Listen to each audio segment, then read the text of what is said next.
Hey, happy Monday. Happy Monday. How's it going? Good. How was your weekend? That was good. Did you have a good Mother's Day yesterday?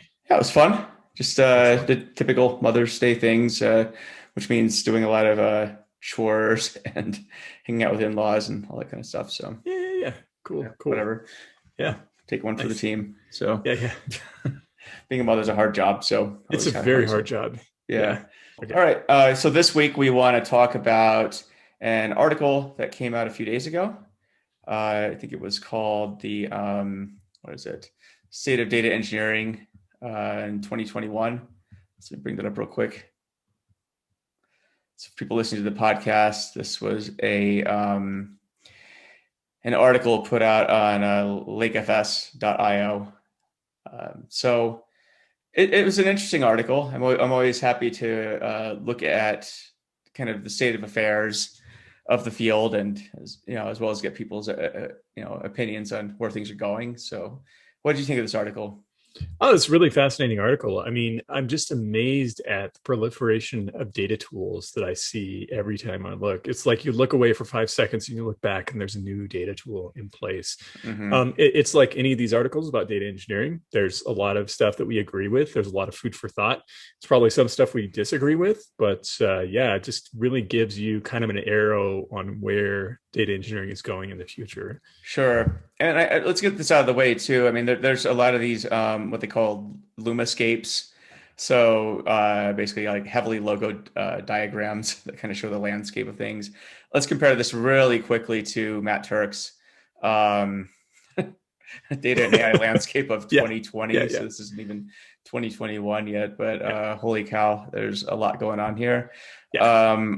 I think that the LakeFS version is a bit more of an abbreviated Lumascape compared to this one. So, Right. I mean, Yeah, it's because a lot almost of the stuff, yeah. well, I mean, it's almost intentionally obscene, right? Right. So, Yeah, well, like Hadoop, for example, I don't think Hadoop is in this new Lumascape, and it's still in a lot of tools, but it's kind of hidden, right? It's like a component. It's not like the core system, so it doesn't necessarily belong in the Lumascape these yeah. days.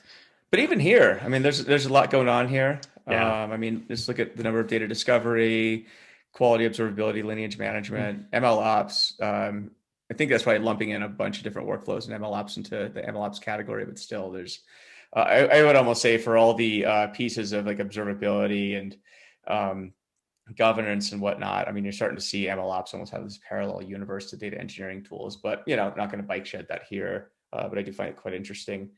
Yeah. Just a lot going on. So There's like a tool continuum, and I'm always interested to see how many of these different products overlap in interesting ways. And so someone comes up with a great concept for a slightly different tool that does something a little bit new, but still overlaps with a lot of the new tools. And I think in ML ops, you just have this explosion of new ideas, some which overlap with data engineering and some which don't. mhm. Yep, exactly. Well, let's go through the article real quick.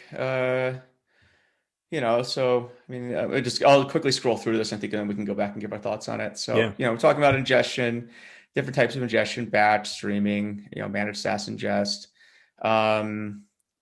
data lake, metadata management. What else we got here? Compute, data science and analytics usability, and then organizational metadata and some observations and predictions. So I don't know. You made some pretty interesting notes. Where would you like to start?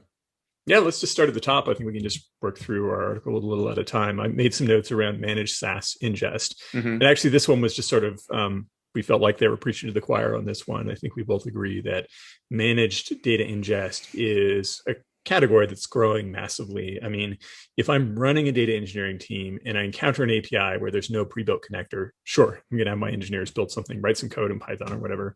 But for the most part, I don't want them spending their time on that. If they can just use an off-the-shelf solution and to ingest the data, then I prefer that they do that and think about downstream, more interesting problems. Yeah.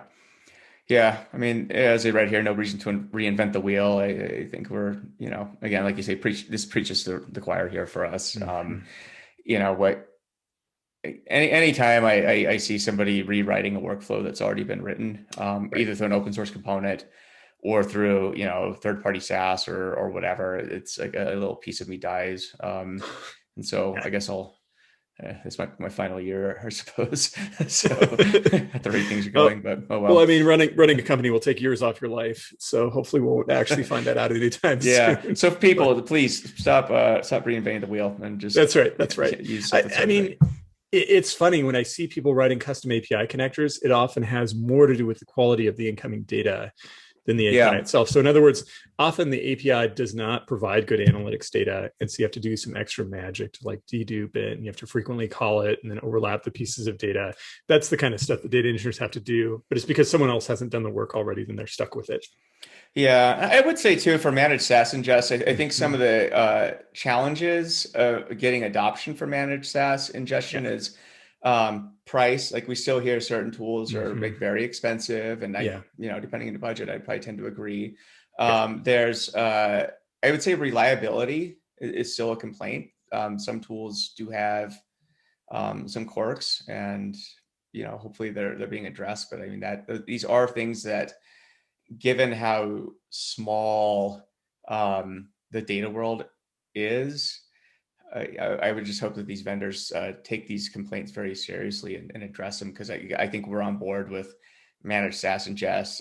Whether we're talking about the tools they mentioned here or even above, using stuff like Kinesis or PubSub, right? But Yep. like, please, vendors, don't take for granted, the fact that you're seeing success. Like, oh, please keep working on making these more reliable, and also focus on costs. Like, at the end of the day, if we want this whole area of business to win, like, this is the first step, is data ingest, and you have to get this right.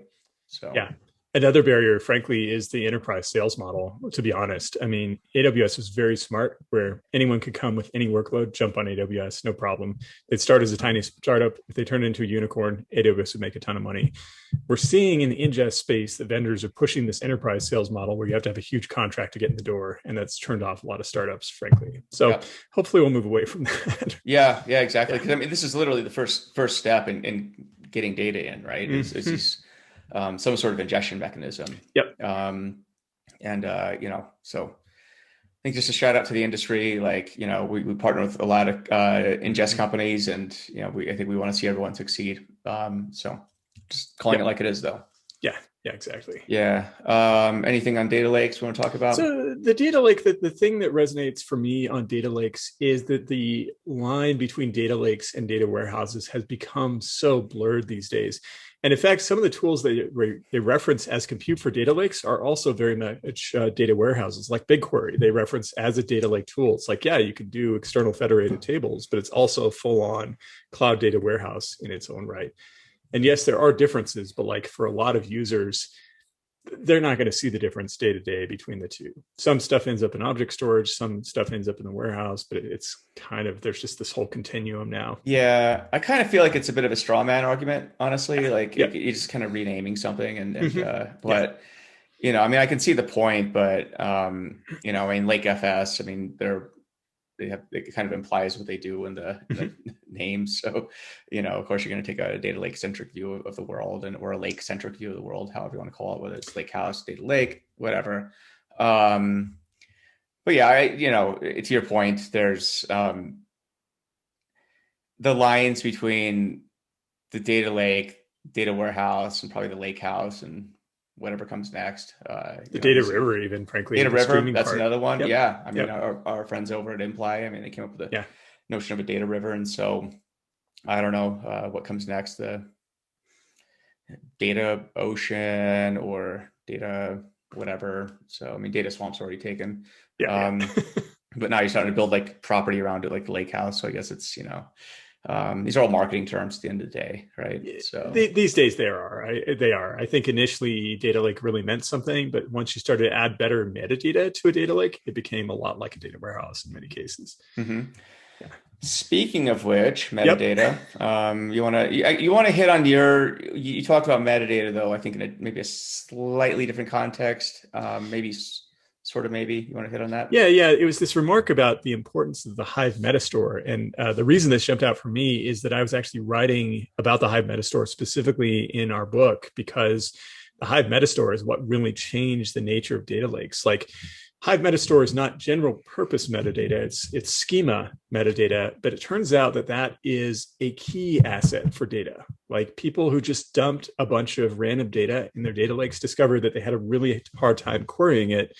Once the Hive Metastore came around, though, if they went to the trouble of adding schema information, suddenly you could query it with a bunch of different tools. Just point the tool at the data and it would discover the metadata and query. So that's part of what really blurred that line. And you've been talking recently about, in general, metadata becoming one of the most important themes of modern data engineering, away, frankly, from big data systems and such. Now we care about managing the data about the data a lot more.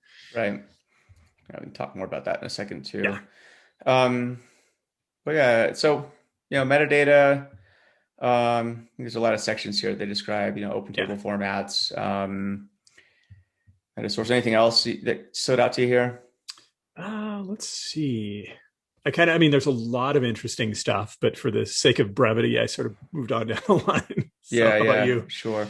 Yeah. I mean, nothing necessarily new here. I mean, it is interesting, and I think we'll touch on this, in a bit. But it's what I find interesting is what's old is new again. Like a lot of, I would say, enterprisey ideas, like data lifecycle management stuff that was usually reserved for large enterprises, Yeah. is now sort of trickling down into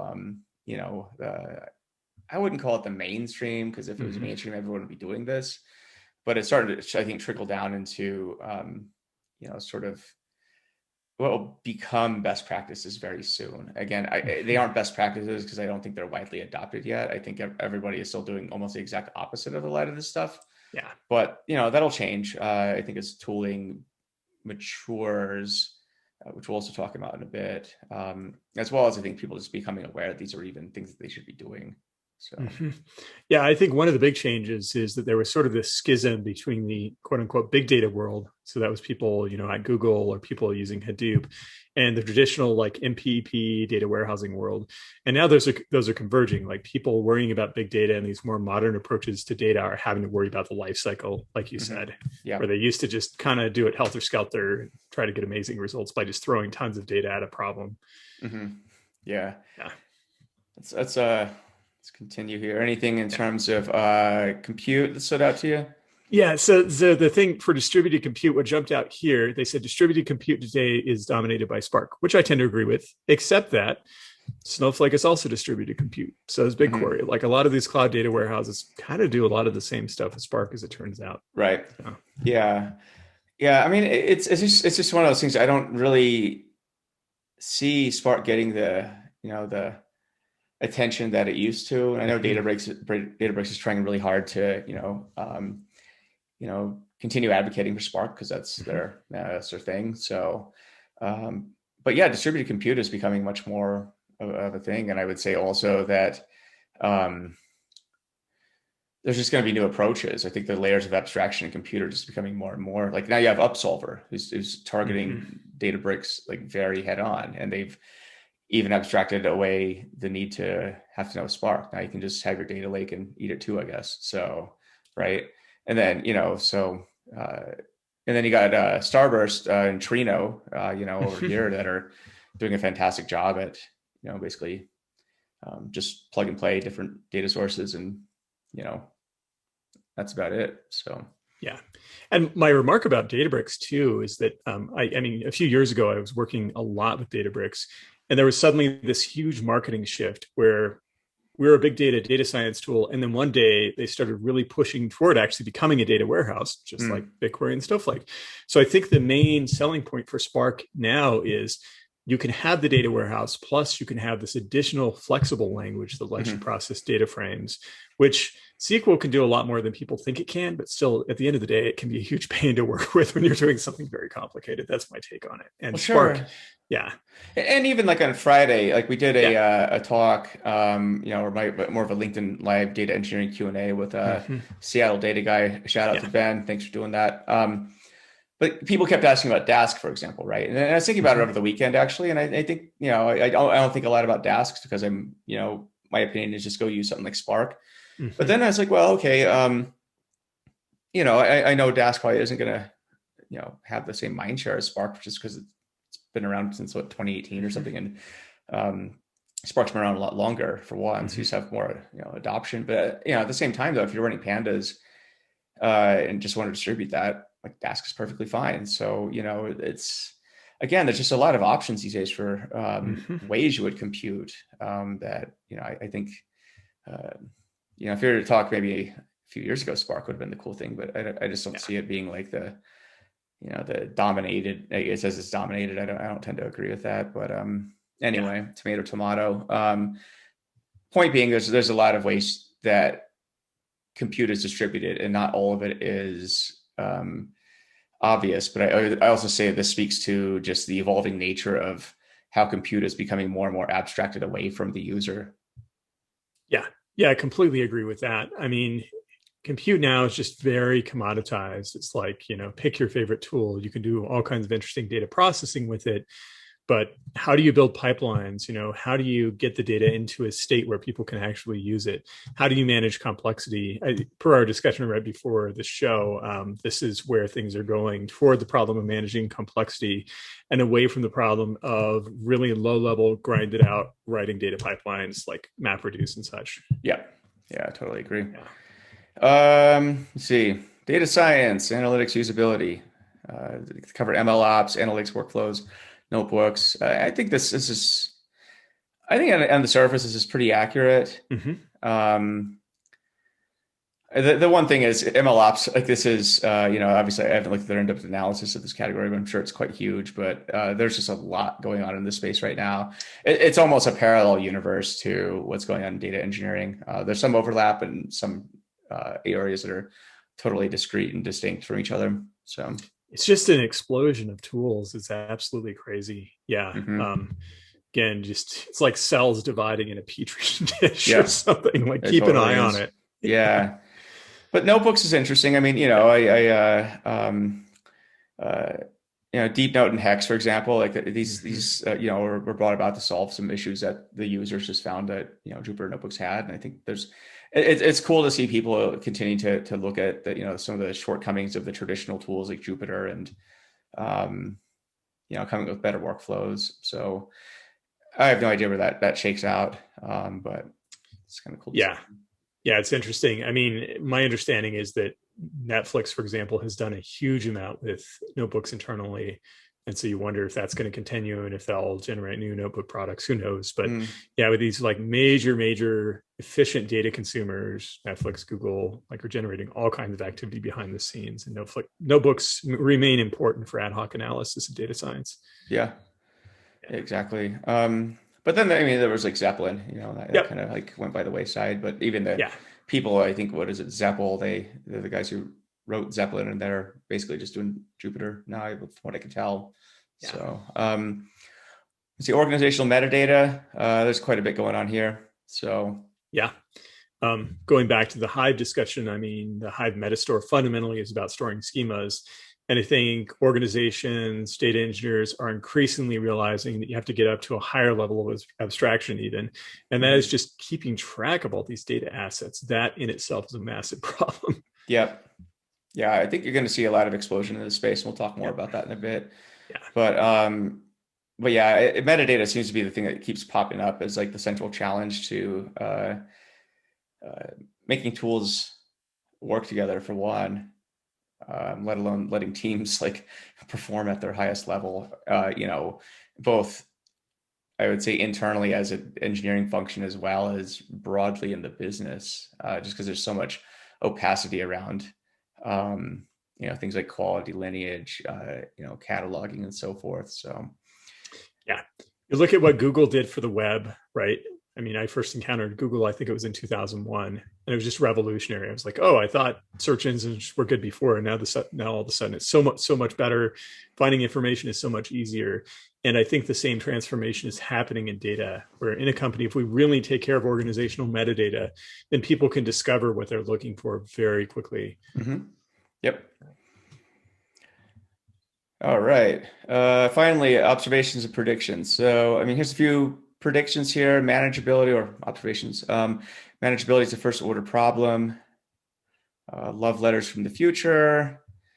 and then means of consolidation. So any thoughts on these? Yeah, I mean, with number one, hold on, what did we pull out? I pulled out something here. Oh yeah. This just whole italicized sub paragraph here. I'll just read it basically. How can I move faster when developing data intensive applications? How do I utilize all of my data, discoverability, and ensure it is high quality, quality and observability? Or how do I ensure reproducibility, auditability, and governance of my data? And notice that none of those things are about big data per se. For the most part, big data is a solved problem. It's all about managing the complexity of the data in your organization, even for small startups. Mm-hmm. Yeah. Yeah, what I find interesting, so I got a bunch of books here. So this book, Yeah. let me see. This is a very enterprisey book. I don't think this is really hip Yep. with the startup crowd. So it's a data management book of knowledge, right?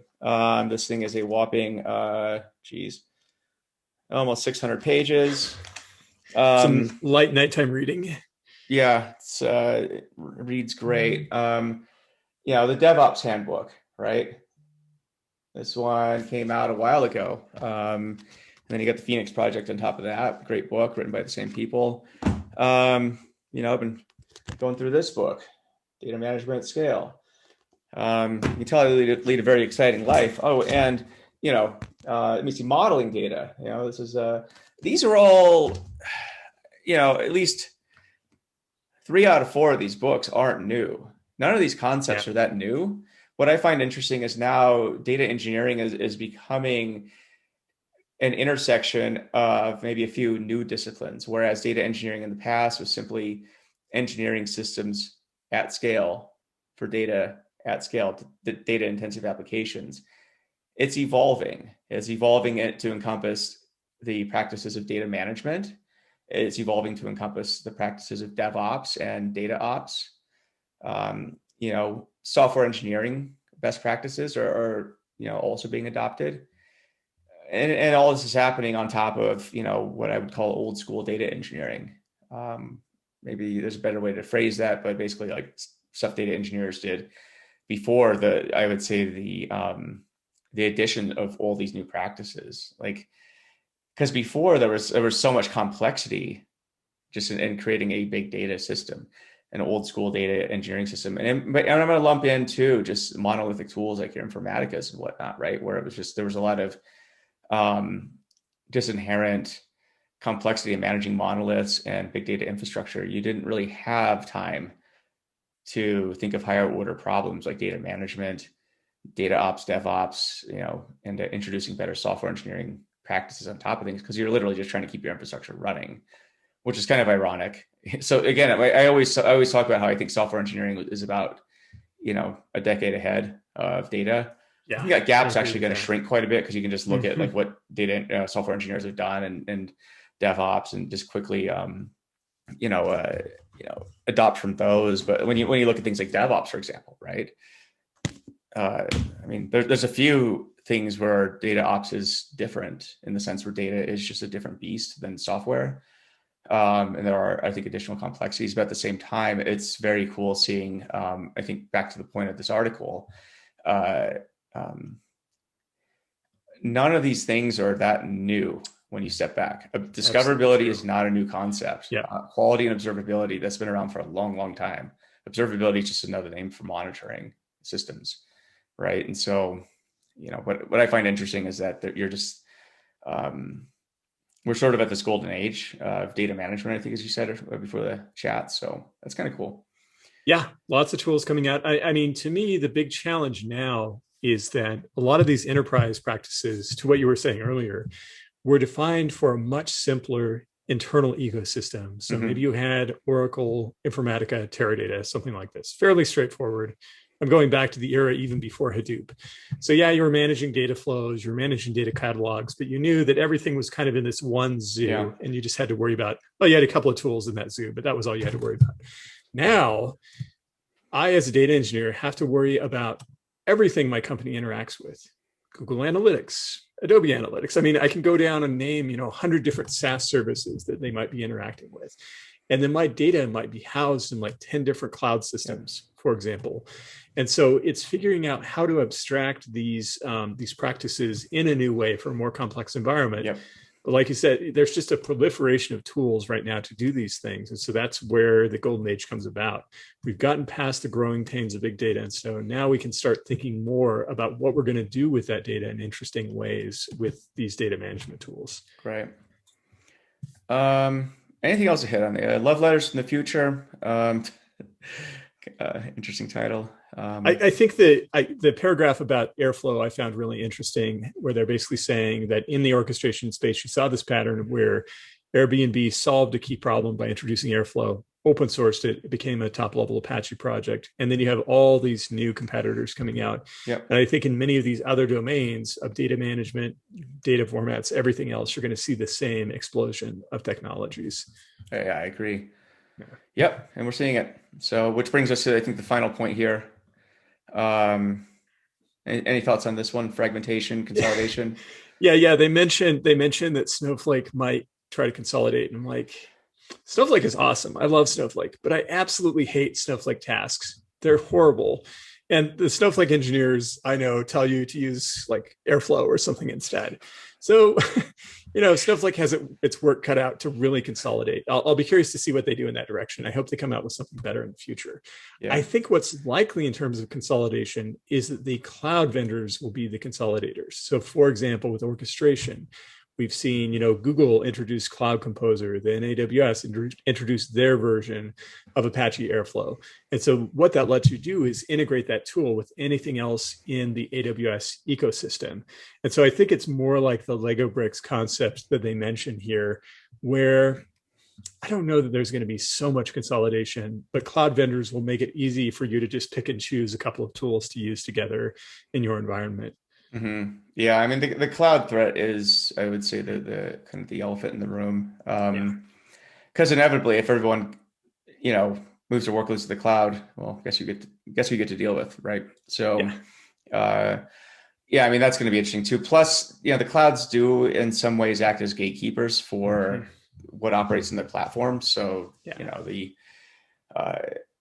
be curious to see, for example, which of the companies, just let me share it once again, in this graphic here, end up becoming cloud partners or embedded in clouds. Like you can see Beam kind of over here, and that's obviously a Starburst, Athena. So, yeah, exactly. Right. Some of these are embedded already, and some of these are not. And Dataform, didn't they get bought by Google? Anyway, I think that's right. Yeah. So So what I find interesting is that when I say that the clouds are gatekeepers, the things you have to kind of keep in mind is, when clouds sell to customers, they have salespeople typically, right? So, the salesperson might be incentivized to sell the cloud's tools, maybe over some third-party product that they're not aligned with, for example, and that's just how it works. And so, that's why I'm curious to see which of these companies are really going to, partner with the clouds and make friends with the clouds, and which ones are going to kind of go their own path, and then how that ends up working out for them. So, yeah. I mean, it's an instructive example to look, for example, at Amazon RDS. Like lots of people were running Postgres on AWS and MySQL before RDS, but then all of a sudden, you had this managed service where you could just turn it on. So basically a first-party managed open source service, or alternatively, second-party service where there's another vendor like Databricks, but then their solution becomes turnkey on that cloud. You just click a button and you have access to it. Yeah, like these other open source projects have lots of opportunity to gain ground, but it can be an uphill battle if there's a competing service right on the platform where you just click a couple buttons and it turns on. Yeah, the gatekeeping part. Yeah, it's a real thing, like it or not. So, I mean, you can have the best product in the world, but if you aren't aligned with the clouds, I do question your viability at a certain point, because you're going to need them to grow. I mean, Snowflake had the perfect playbook for this. They aligned with the clouds. They did a great job. I would say they're almost too successful in some ways because they did a really good job. But, unless you plan to, take an alternate approach. I just don't know how you get around that. And fragmentation is an interesting thing too. Mhm. What I see in the pipeline right now is basically if you took Informatica from like the early 2000s or take a time period and time period or the 2010s, just like basically split out older services, and then you put like, you know, 4 to 12 companies against that service, that specific niche. That's basically what you have going on right now. Yes. And so, and there's still a lot of money floating around that are funding startups. And so the only thing I can see is that this continues growing, the amount of fragmentation. I don't see there's consolidation yet. There will be, but it still seems like it's early days. Plus, again, a lot of these ideas are still immature. And I can go through this book, for example, Hmm. and I can point out about like probably a dozen other niches that aren't even being discussed yet, that Yeah. aren't even on that graphic. You know, probably won't say what they are just because I think maybe there might be an interesting startup to do behind those, Yeah. um, but yeah, there's a ton of other ideas that are I think old school that are going to be rediscovered and reappropriated. It reminds me a lot of music actually. At the end Yeah. of the day, like music sampling. So. Yeah. Yeah. Things keep coming back. Yeah. The same Mhm. ideas, fashion. It's funny too, because with products, what we saw in the Hadoop space is that there was an explosion of vendors. I think Cloudera kind of ended up winning that round, but then it's not like Cloudera is totally sinking now, but they're not the hot new thing anymore. They've been superseded by new technologies. And that's the danger if you're doing a product as a startup. You win the round, and then the next generation comes along and wipes you out. Yeah, this So, happens a lot. We see yeah. this, it's it's an interesting one too, Mm-hmm. because every time you talk to people who are at these companies, right? Like, they're like, Yeah. oh yeah, this is like it's going to change the world, and then they like Mm-hmm. leave and go to a different company, and they're like, oh well, this one's going to change the world too, and so I find it um, I just find it interesting, I guess. It seems like every product's going to solve the world's data problems, and until the next one comes around, and then everyone joins that company until the next hot company comes. And I think it just shows really like how unconsolidated and how new the space still is. There's still a lot of room to grow. I mean, the modern data space, as far as I'm concerned, started around maybe the mid to late 2000s. Mm-hmm. Mm-hmm. And I would say the current version of what we see today may have started in the mid 2010s. And so in general, you're talking about like, you know, a teenager. Yeah, yeah, just barely starting. And the problem is, like, are we ever really going to grow up, or are we just going to see more and more new generations? Because I mean, Redshift kind of, to me, Redshift kind of kicked off the post Hadoop era, where it's like, oh, here's this data warehouse that does a lot of what Hadoop will do. And then you had Snowflake, and you've had these other rounds. Then eventually we'll have an entirely new level of technology that won't even be a cloud data warehouse that starts to replace it. So it's a dizzying time to be in the tech space where things just continue to change so quickly, and it's not really relenting so far. We're not Mm. settling on one set of technology that lasts for like 15, 20 years, like happened with the original Oracle RDBMS technology. No, it's anyone's guess how this turns out. I can't Yeah. say I'm smart enough to know how who wins in this space and who loses. Every time I think I've seen a winner, I end up being proven wrong, and vice versa. So, I just try and take a very open mind to just how the space evolves and just try and surf along with it. That's all I can do. I don't Mm. get religiously attached to technologies or products anymore. I've learned that more than any other thing is the way you're going to probably spin your wheels and end up looking kind of dumb in the process. Yeah. Yeah. And it presents a very interesting challenge for product vendors. Okay, say you're Mm-hmm. winning the round. How do you evolve fast enough to keep up with whatever's coming down the pipe, but still keep your current users happy? Well, And that sure. is not easy. Well, yeah, because you have to establish your initial, Mm-hmm. landing zone, or Yeah. beachhead as they call it, and Yeah. then you got to expand out from there. But okay, so Mm-hmm. now you're going to start overlapping with people or companies in other niches, perhaps, right? And so, do you think you have what it takes to compete with them in their playground Mm-hmm. too, Mm-hmm. or several other Yeah. niches at the same time? I mean, that it becomes a very interesting, strategic question as much as a game theory question. Yeah. Well, So because we've seen, Cloudera went through this. They were winning on-prem. They were winning in server racks and server rooms building out Hadoop. And they could have pulled the trigger on moving to the cloud very early, but they saw that as a competitor. Like, why would I want to go to the cloud when people are just going to go to EMR or something like this? They drag their feet. And that's kind of why they're in the position that they're in now. Because on the cloud, I think if they really refactored, they could be better than EMR, but that would involve shifting resources away from on-prem. Yeah. yeah, It's the innovator's dilemma, right? Like, yeah. yeah, I was about to say the same thing. Yeah. So yeah, I think in a nutshell, a good article. I'll just give some credit where credit's due on Yeah, go this. read it. Yeah, so this is the State of Data Engineering by Yeah. probably gonna mispronounce Inat or came out on May 5th, so a few days ago, and it was contributed by Paul Sigmund, or contributed to by Paul Sigmund. So anyway, great article. Like I say, it's always fun to read these things. Whether or not we agree with them, I think is a different story, but I think it's at least cool to see people taking a stab at understanding what is a rapidly evolving situation, and trying to put some predictions on top of that. It's one reason I don't do predictions very often. So, Yeah. That's right. Yeah. I love this quote by Hannah Arendt. I think it's at the beginning of The Origins of Totalitarianism or something, where she says that you always have to remember that no matter how much you know about the past, it won't allow you to predict the future. And I think data scientists need to remember this. Even though we think that we're predicting the future, things can change very quickly. It can change very quickly. And the other aspect of this is, this is a tool discussion. We haven't even got into, if we're talking about people, process, and technology, we're just talking about technology, which in our opinion, I think we said this before, is like the easiest part. Actually, the hard part is people and processes. And so you still, even if you have all these cool tools at your disposal, you still got to get the people and processes involved and implemented. Otherwise, you just bought technology and have fun with that. So yeah, exactly. Yep. Cool. It's been a challenge since the beginning of data systems, really. And the people part's been a challenge since the dawn of humanity. Yeah. So anyway, have fun solving those problems. Yeah.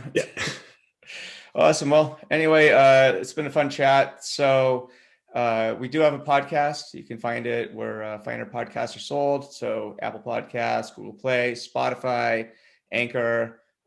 If you like the podcast, or if you like our videos, please like and subscribe, review, share it with your friends, family, and so forth, and get everybody involved if you like what we're talking about. And if you don't like what we're talking about, thanks for sticking around this long. So yeah.